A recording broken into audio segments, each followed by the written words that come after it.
श्रोता प्रेमियों, मैं राम सागर शास्त्री आप लोगों के समक्ष रखने जा रहा हूं ज्ञानमाला भाग 3।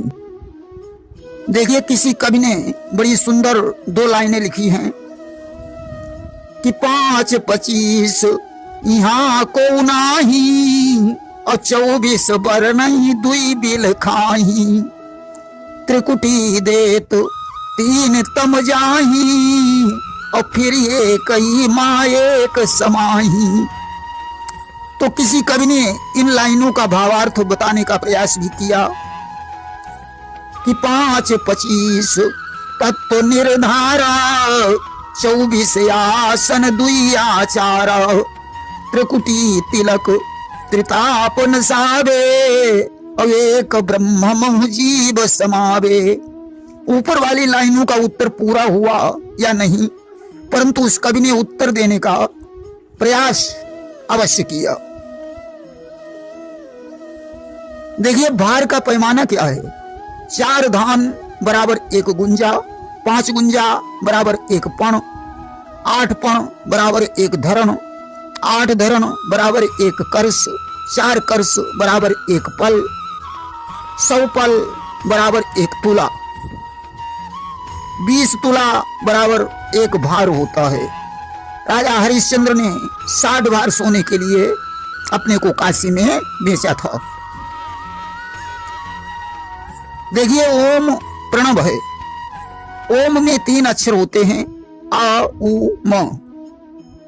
आ उ म बराबर शिव, इसका उल्टा उ म अ यानी उमा बन जाता है, अर्थात शिवा।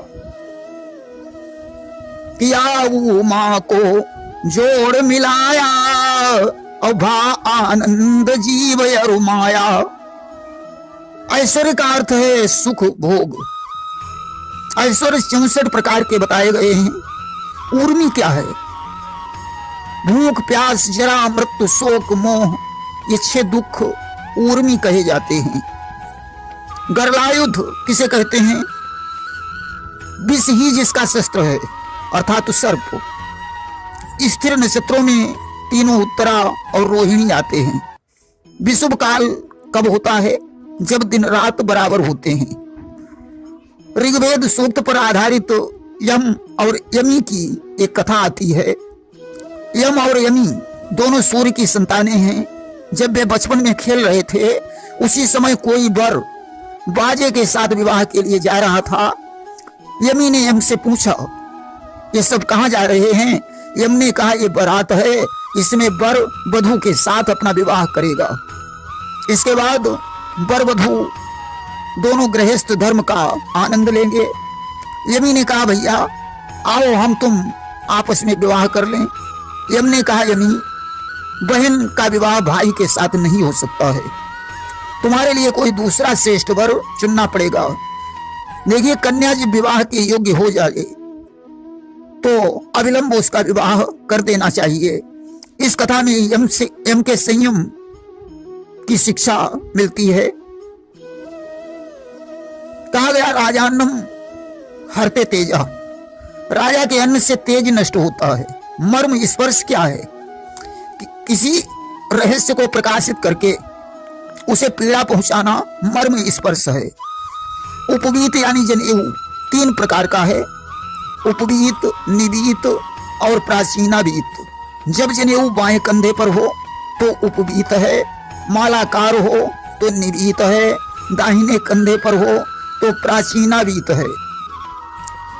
1.25 किलोमीटर लंबी चौड़ी भूमि को गोचर्म भूमि माना गया है। देखिए, शूद्र से धन नहीं मांगना चाहिए, क्योंकि शूद्र सबसे छोटा भाई है। बिना स्नान के आचमन नहीं करना चाहिए। ब्रह्म को व्योम भी कहा गया है।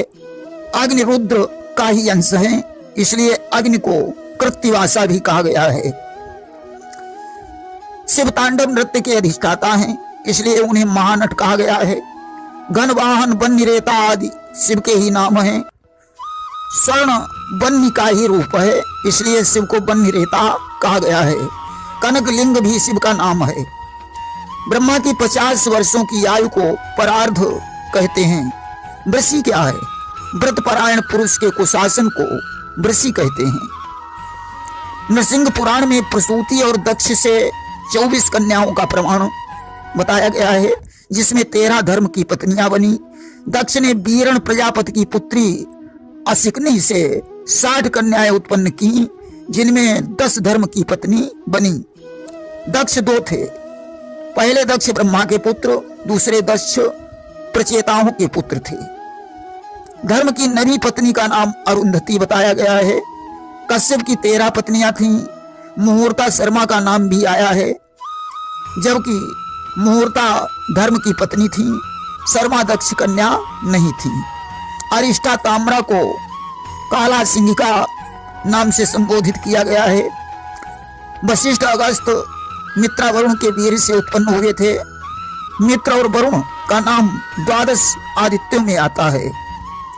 वशिष्ठ ने निम को विदेह होने का और निम ने उन्हें शरीर नष्ट होने का श्राप दिया था। कपाल के कई अर्थ हैं। सिर की अस्थि, घड़े के दोनों अर्धभाग, मिट्टी का भिक्षा पात्र, यज्ञीय पुरोडास को पकाने वाले मिट्टी के पात्र को कपाल कहा जाता है। असवर्ण विवाह अपनी से ऊंची जाति में नहीं होता। गुरु कैसा भी हो, उससे द्वेष नहीं करना चाहिए। काल को योगी कहा गया है, क्योंकि काल में सभी प्रकार की सामर्थ्य है। अंधक हिरण्याक्ष का पुत्र बताया गया है। कृत्तिवासा का अर्थ होता है व्याघ्र चर्म का वस्त्र। कौन पहनता है? शंकर जी। इसलिए शिव को कृत्तिवासा कहा गया है। युवनाश 3 हुए, आद्रक पुत्र, रणासु पुत्र और अम्बरीश के पुत्र। शिव ने दक्ष की यज्ञ का विध्वंस करवाया था, इसलिए उनका एक नाम यज्ञहंता भी है। शिव लिंग स्वरूप हैं। लिंग का अर्थ होता है मूल कारण। मूल कारण परमेश्वर ही हैं। वे ज्योति स्वरूप, अक्षर एवं आनंद स्वरूप हैं। इसीलिए लिंग को ज्योति स्वरूप, आनंद रूप कहा गया है। चारों वेदों में 113 शाखाएं बताई गई हैं।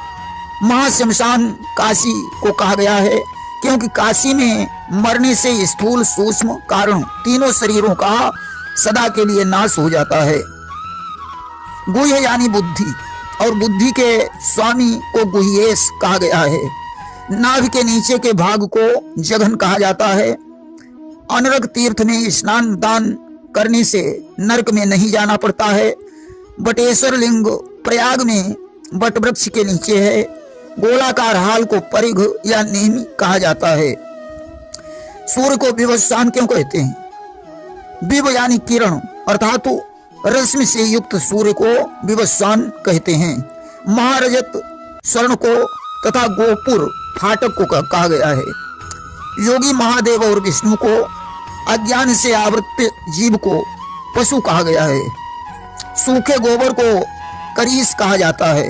बराह क्षेत्र एटा के पास सोरो नामक स्थान या पटना के पास हरिहर क्षेत्र को बताया गया है। बराह के बालों से उसकी उत्पत्ति हुई थी। खंजन धोबिन चिड़िया को बताया गया है। वेदी के पूर्व ओर में बनी पत्नीशाला को या यज्ञशाला के बांस को प्रागवंशशाला कहा गया है। पिंडारक क्षेत्र द्वारिका से 20 मील दूर जागम नगर जिले में कल्याणपुर तालुके में है। वृष, सिंह, वृश्चिक, कुंभ की संक्रांतियों को विष्णुपदी कहा जाता है। 21 मार्च और 23 सितंबर को दिन रात बराबर होते हैं। सूर्य कर्क राशि पर आने से दक्षिणायन, मकर राशि में आने से उत्तरायण होता है। सूर्य की खडमासिक गति को अयन कहा जाता है। वृंदावन को कालिका वर्त कहा गया है, क्योंकि कालिय नाग का स्थान ही कालिका वर्त है। सोम तीर्थ और बैकुंठ तीर्थ के बीच कृष्ण गंगा का स्थान बताया गया है। 21 दिनों का सर्वदा उपवास पराक व्रत कहा जाता है। विष्णु को वट और संसार वृक्ष को बीज बताया गया है। पीपल वृक्ष का एक नाम कुंजर भी है। अंगूठे तथा तर्जनी के बीच के स्थान को पितृ तीर्थ कहा गया है। पिता के रहते हुए जार से उत्पन्न पुत्र कुंड बालक है। पति की मृत्यु के पश्चात स्त्री अन्य पुरुष से जिस संतान को जन्म देती है उसे गोलक संतान कहा जाता है। भाम का अर्थ होता है प्रकाश, इसलिए सत्य भामा को सत्य का प्रकाश कहा गया है। हम दोनों के अतिरिक्त दूसरा परमेश्वर नहीं है, यही प्रतिज्ञा है। परमात्मा के अतिरिक्त कुछ नहीं है, यही भावना अद्वैत है। 8 रुद्र की मूर्तियां इस प्रकार हैं: सूर्य, जल, पृथ्वी, अग्नि, वायु, आकाश, दीक्षित ब्राह्मण, चंद्रमा, इनमें रुद्र का निवास है। स्थाणु यानी ठूंठ, ठूंठ की तरह निष्क्रिय होने के कारण शिव को स्थाणु कहा गया है। व्यूह का अर्थ होता है शक्ति। अष्टका संज्ञा क्या है? प्रत्येक मास की सप्तमी, अष्टमी, नवमी तिथि, पूष माह फागुन के कृष्ण पक्ष की अष्टमी तिथि को अष्टका कहा गया है। उतप दिन के 8वें मुहूर्त को कहा गया है, यह 12:30 बजे के आसपास आता है।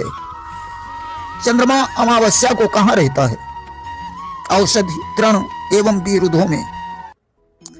सत्यतपा वाल्मीकि के समान ब्राह्मण थे जो व्याधों के संसर्ग से व्याध बन गए, दुर्वासा के उपदेश से ब्राह्मण हो गए।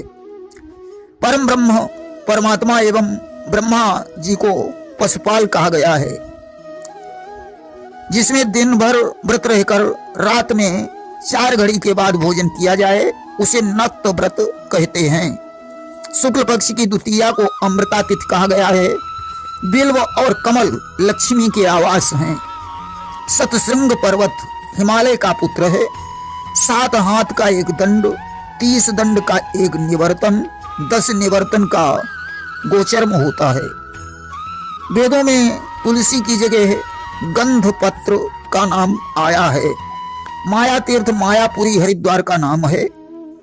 अर्जुन का एक नाम सव्यसाची है, क्योंकि ये बाएं हाथ से भी बाण चला लेते थे।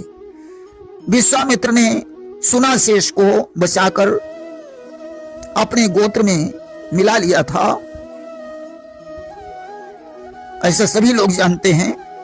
प्रेम से बोलिए वृंदावन बिहारी लाल की जय।